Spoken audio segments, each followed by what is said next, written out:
बंदी छोड़ सतगुरु रामपाल जी महाराज जी की जय हो। सत्साई भगत जी, वैसे तो विकास भगत जी ने आपकी बात का जवाब दे दिया है, परमात्मा ने दास से ही वीडियो बना दिया है। फर्क इतना है कि विकास भगत जी आपके सवाल को थोड़ा सा समझ नहीं पाए। आप जी ने लिखा है यदि जुएं और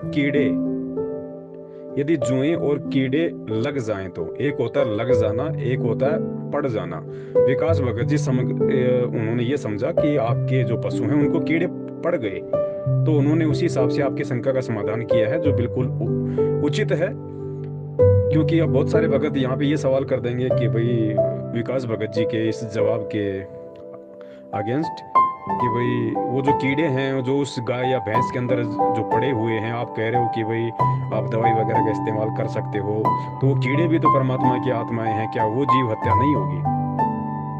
देखिए भगत जी, यहाँ में विचार करना पड़ेगा। हम जिस काल के लोक में रहते हैं, या हम बहुत सारे ऐसी चीजें हैं जिनसे हम चाहकर भी नहीं बच सकते भगत जी।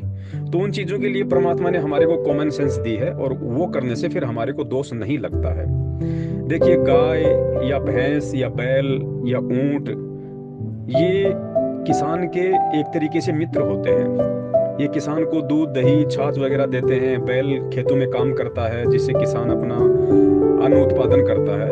और यदि उसको कीड़े पड़ जाएं तो भगत जी उस स्थिति में हम किसी भी वेटनरी डॉक्टर की सलाह ले सकते हैं, और पशु चिकित्सक जो भी हमें सलाह दे कि भाई वो जो घाव हो रहा, आप उसमें पेट्रोल डालिए, उनको मारने के लिए हटाने के लिए आप उसमें कपूर डालिए, या वो कोई मेडिसिन दे उनको मारने की, तो भगत जी वो सलाह लेने में हमें कोई दिक्कत नहीं है। वो प्रयोग हम कर सकते हैं, उसमें हमारे को दोष नहीं है भगत जी। क्योंकि वो पशु हमारे अधीन है, हमारे अंडर में है, वो हमारी जिम्मेदारी है उसको राहत प्रदान करना।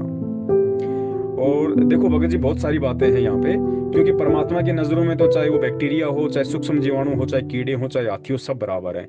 लेकिन हम जिस काल के लोक में रहते हैं, यहाँ हमने बहुत सारी चीजों को देखना पड़ता है, और परमेश्वर को भी इन सब बातों का अच्छे से पता है। अब अब हम लोग क्या करते हैं, हम बिल्ली पाल लेते हैं, हम कुत्ता पाल लेते हैं, हम बंदर पाल लेते हैं, गाय भैंस बैल पाल लेते हैं। लेकिन भगत जी, हम लोग सांप क्यों नहीं पालते? हम लोग बिच्छू क्यों नहीं पालते? हम लोग वो क्यों नहीं पालते भाई? हम लोग छिपकली क्यों नहीं पालते? क्या वो परमात्मा की आत्मा नहीं है? लेकिन उनको पालने से हम लोग को डर लगता है, हम घबराते हैं। तो भगत जी, बहुत सारी बातें डिपेंड करता है परिस्थितियों के ऊपर। तो पालतू जो पशु होते हैं वो हमारे अधीन होते हैं, और वो बहुत सारे हमारे को वो चीजें देते हैं, दूध देते हैं, दही देते हैं, खेतों में काम आते हैं, उनका गोबर काम आता है।